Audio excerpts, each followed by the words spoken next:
Voy a dedicar este cuarto módulo a explicar el problema del control del contenido del contrato. Entonces, continuando con la cuestión de la protección contractual del consumidor, voy a trabajar las herramientas de protección para el consumidor una vez que el contrato ha sido celebrado, una vez que el contrato ha sido perfeccionado. La teoría contractual durante el siglo XX ha dado cuenta de la cuestión o del problema del poder en las relaciones contractuales. La temática de las asimetrías de poder económico y de información en las relaciones contractuales es un descubrimiento de la teoría contractual, como dije recién, del siglo XX. La teoría contractual clásica del siglo XIX no se ocupó de los problemas de las asimetrías de poder. El fenómeno este fenómeno de las asimetrías de poder ha redundado en distintas modificaciones de la teoría del contrato, que van desde permitir la intervención del Estado en los contratos a partir de la legislación de emergencia, a partir de darle la posibilidad a los jueces de revisar los negocios, por ejemplo, por excesiva onerosidad sobreviniente, desde este tipo de instrumentos a otros como el control de cláusulas abusivas en los contratos que se conocen como contratos celebrados por adhesión a condiciones negociales generales. Aquí concretamente me voy a ocupar de aquellos mecanismos que han sido recogidos por el derecho del consumidor, dando cuenta del problema de la asimetría de poder en las relaciones contractuales y que había acuñado la teoría contractual a lo largo del siglo XX. Existen tres grupos de problemas o tres grandes problemas de los cuales se ocupa el derecho del consumidor. El primer problema que está en la primer filmina es el problema de las cláusulas abusivas. Esto es aquellas cláusulas que perjudican inequitativamente al consumidor.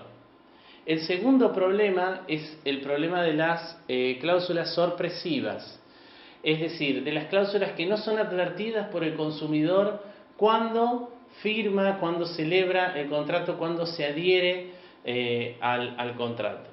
Y el tercer problema es el que generan las cláusulas que son oscuras, que son ambiguas, cuyo contenido resulta de difícil comprensión o cuando la cláusula presenta varios contenidos plausibles, varios contenidos que son posibles. Para combatir cada uno de estos problemas, el derecho del consumidor ha recurrido a tres tipos de herramientas jurídicas, a tres tecnologías jurídicas diferentes. Es decir, a diferentes sistemas de control del contenido del contrato. A sistemas de control, como indica esta segunda filmina, a sistemas de control indirecto del contenido contractual, es decir, sistemas que no apuntan en sí mismos, por su propia naturaleza, a controlar el contenido del contrato, pero que lo permiten al contenido del contrato como un efecto secundario, como ocurre con la interpretación contractual. La interpretación contractual hoy es no solo una herramienta, una tecnología que apunta a desentrañar el sentido y el alcance de las cláusulas contractuales, sino también en algunas hipótesis a controlar la cláusula contractual de manera que tenga un contenido que sea correcto, observado desde el punto de vista del interés general. Luego, se han diseñado sistemas de control del contenido directo, esto es, sistemas que apuntan en sí mismos a vigilar, a controlar el contenido del negocio, o sea, que ese contenido del negocio se ajuste con lo que puede denominarse el interés general o los diferentes órdenes públicos, el orden público de coordinación, el orden público de protección. Dentro de los sistemas de control de contenido directo existen dos tipos, dos especies. Los sistemas de control de contenido directo que apuntan a controlar la abusividad de las cláusulas contractuales, y los sistemas de control de contenido directo que apuntan a controlar las cláusulas que son sorpresivas. Estos sistemas de control de contenido del contrato, tanto los sistemas de control directos como los sistemas de control indirecto, esto es la versión más actual de la interpretación contractual, tienen que ver con establecer un control sustancial del contrato. Hay una preocupación por que la ley contractual, en definitiva, resulte una ley contractual justa. A diferencia de lo que ocurría en la teoría contractual clásica, en donde lo que interesaba era el control formal, el control procedimental. Esto es, si el proceso de formación del contrato había sido correcto, si las voluntades no estaban viciadas por error, por dolo, luego el contenido del contrato era automáticamente entendido como un contenido justo. Quien dice contractual dice justo, esa es la frase tan conocida de Foulier. Entonces hay un cambio de los controles, del no control a los controles, a una reformulación de algunos instrumentos, por ejemplo la interpretación contractual, para transformarla en un control indirecto del contrato, y hacia la aparición de controles contractuales, de sistemas de control contractual que apuntan directamente a controlar el contrato, y al mismo tiempo de un control procedimental se pasa a un control de tipo sustancial. Entonces, recapitulando, existen tres grandes problemas: el problema de las cláusulas abusivas, el problema de las cláusulas sorpresivas y el problema de las cláusulas oscuras y ambiguas. Para lograr controlar las cláusulas abusivas, se diseña un sistema de control directo, el control de cláusulas abusivas. Para controlar las cláusulas sorpresivas, otro sistema de control directo, el control de sorpresividad, también llamado control de inclusión.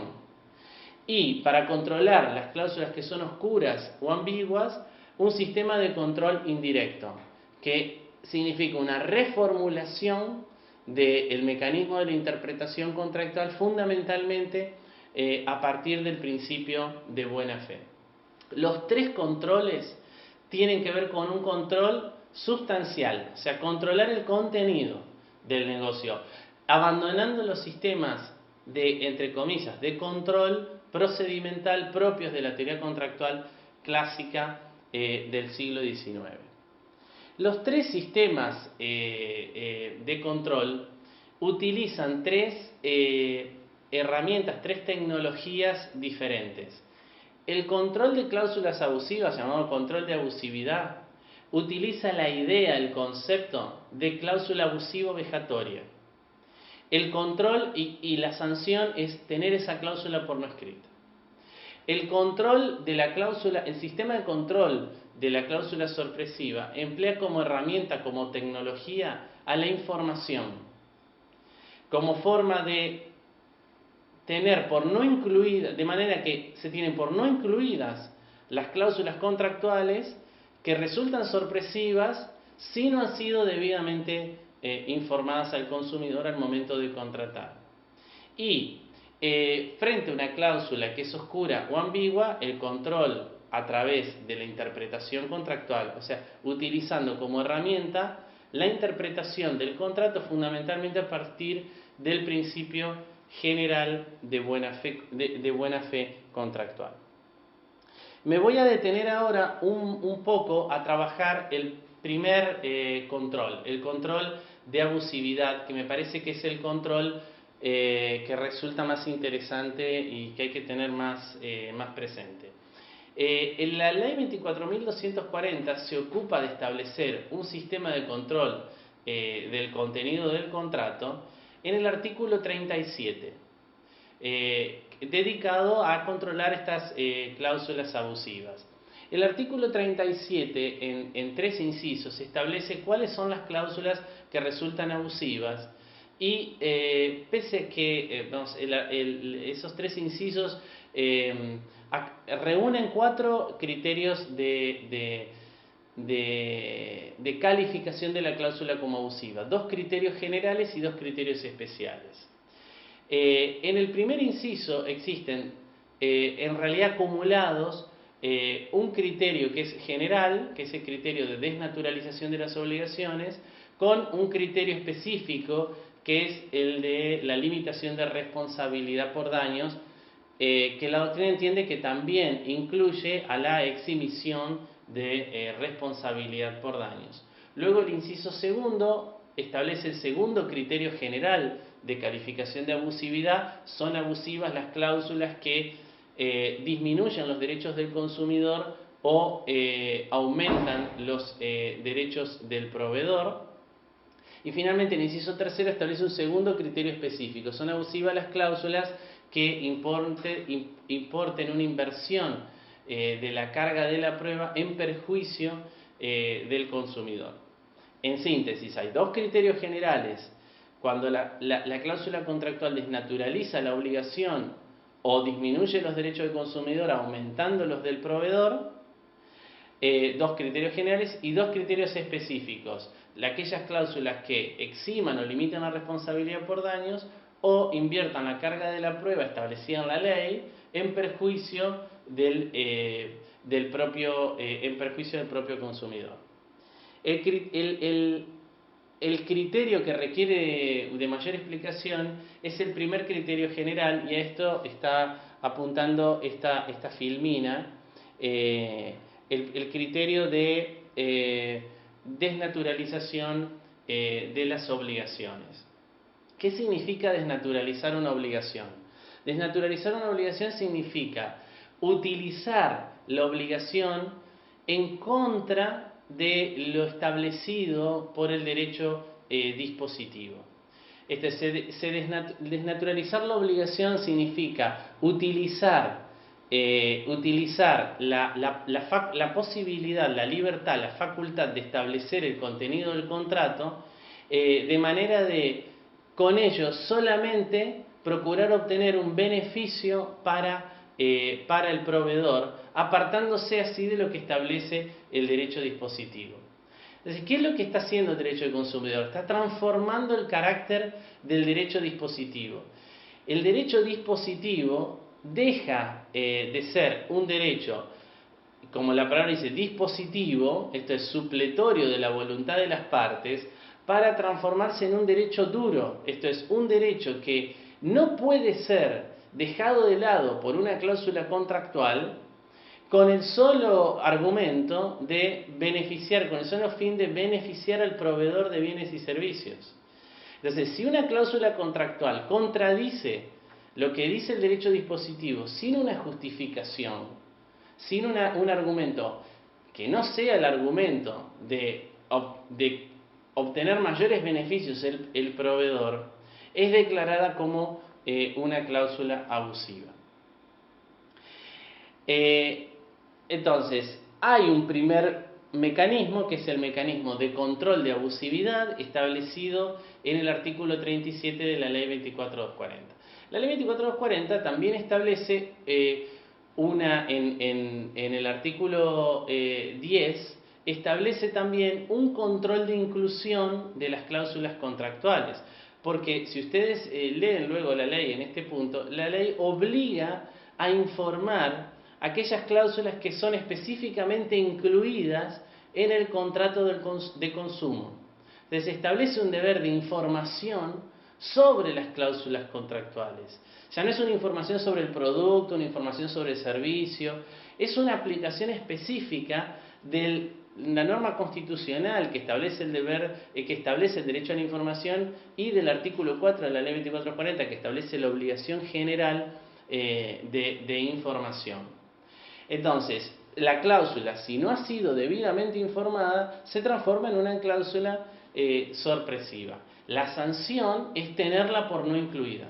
Así como la sanción frente a una cláusula abusiva es tenerla por no escrita, la sanción cuando la cláusula es sorpresiva es tenerla por no incluida en el contrato. Por lo tanto, el proveedor no va a poder utilizar esa cláusula contractual y hacerla valer frente al consumidor si es que previamente no la ha informado. El tercer mecanismo que se utiliza para el control, esta vez indirecto, del contenido del contrato, como ya expliqué, es la interpretación contractual. Como muestra esta filmina, la interpretación contractual se ha transformado en una herramienta de control del contrato. Afirmé antes, la interpretación contractual era un sistema, un dispositivo técnico que perseguía como finalidad descubrir la voluntad de los contratantes. Hoy en día sirve esos fines, pero sirve también para establecer aquello que es correcto. En el campo del derecho del consumidor, este objetivo de controlar indirectamente el contenido del contrato a través de su interpretación se logra a partir de dos reglas. La primera, no escrita específicamente en el derecho del consumidor, pero que es aplicable por vía de la integración de la Ley de Defensa del Consumidor con el Código Civil, es la interpretación a partir del principio general de buena fe. Y la segunda regla es la que permite el control a través de la interpretación, es la interpretación a favor del consumidor del contrato de consumo, lo cual está establecido en el artículo 37, segundo párrafo de la Ley 24.240. El primer criterio, la interpretación del contrato a partir del principio general de buena fe, es una manera de producir control del contenido del contrato, porque el juzgador, el que aplica el criterio de interpretación conforme la buena fe en ese caso, debe procurar determinar cuál es qué es lo que las partes debieron haber entendido, obrando con cuidado y previsión, más allá de lo que han entendido en el caso concreto. Es decir, busca un parámetro, un estándar, que es aquello que debieron haber entendido las partes, y compara lo que las partes hicieron y entendieron con ese parámetro, ese estándar, que es un parámetro, un estándar acerca de lo correcto, acerca de lo debido. De esta manera, a través de la interpretación, el decididor, el juez, conecta lo que se hizo con lo que debe hacerse, con lo correcto, con el orden público. Y por esa vía controla el contenido del contrato. El segundo criterio de interpretación de los contratos de consumo, que es el criterio que está expreso en la Ley 24.240, que es la interpretación a favor del consumidor o pro consumidor, constituye también una herramienta de interpretación contractual, de control indirecto del contenido contractual muy fuerte, que no es tan asiduamente utilizada por los tribunales para justificar decisiones, y que significa haber rescatado de una situación prácticamente de olvido una regla de interpretación que se encuentra en el Código de Comercio, que es la interpretación pro debitoris, o sea, a favor del deudor. En verdad, el principio de interpretación a favor del consumidor es una evolución de esa regla pro debitoris, que pasó por una segunda etapa, que es la interpretación pro debilis, cuando el deudor es la parte fuerte del contrato, lo que ocurre básicamente en el contrato de trabajo, donde el empleador es quien debe el salario, hasta llegar a esta tercera etapa, que es la etapa de la transformación de esta regla en una regla general de interpretación pro consumidor, en donde se atiende a la posición de debilidad estructural del consumidor en el mercado, no a su posición de debilidad en el contrato, como ocurrió en la segunda etapa de evolución de esta regla, ni a su posición de debilidad en la obligación, como ocurrió en el origen de esta regla. Entonces, mediante estos dos criterios, el criterio de interpretación a favor del consumidor y el criterio de interpretación de la buena fe, se obtiene un control indirecto del contenido contractual que complementa los otros dos mecanismos de control del contrato de tipo directo.